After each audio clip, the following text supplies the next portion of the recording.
Welcome to another edition of Garrett Tailgate Talk. This time we're coming to you from Germany, from a big organized rally that's going on. And I'm sitting here with Iron Mike from Iron Mike Metal Detecting. How you doing, Mike? How you doing, Steve? Good. Good to see you again. It's been a little while since the pandemic and all that, you know? Yeah, good to be here. Good to see you guys again. Yeah. So for those who don't know, Mike has got his channel Iron Mike Metal Detecting, and one of his big things is to search World War II sites here in Europe. So Mike, maybe you tell us a little bit about some of what you do. How do you get into the World War II searching, and where do you go, and how does all that work? Well, it's basically pick up a detector and head out towards one of the major battlefields that happened here in Europe, or where the Germans were positioned at the shoreline near the Atlantic Wall or something. There's basically areas where you can dig here everywhere. So just grab a book, search for a good spot, and go out metal detecting. But it's probably important to know the laws and the rules before you go to any of these countries course. and try to search for artifacts, correct? Yeah, basically like all over the world, like in the United States, you just need to dive in the local laws regarding metal detecting. And one of the most important things is ask the permission from the landowner. That's basically all the same, all over the world, I guess. So yeah, if you make sure that you have that, then you're good.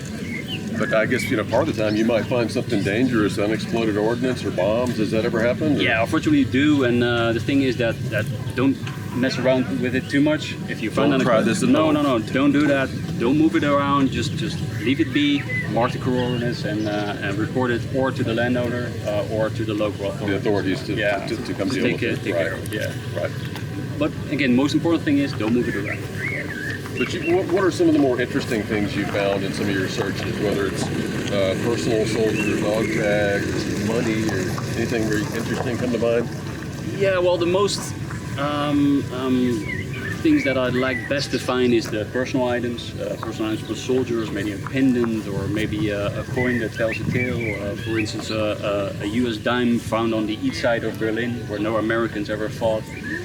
So that's kind of interesting to find that because it has a story to it. Yeah, what's the story? How did it get there, right? So, yeah, how did it get there, and maybe a German soldier took it as a souvenir from a US soldier that fell, or maybe it was near to German or to the Allied soldiers. So yeah, something that tells a tale.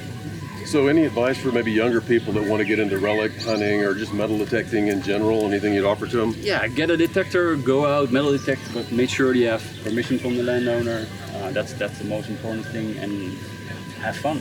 But don't get frustrated, because especially if you're a beginner, it's always hard to get to know the detector, dealing with your environment, your outfit, your gear.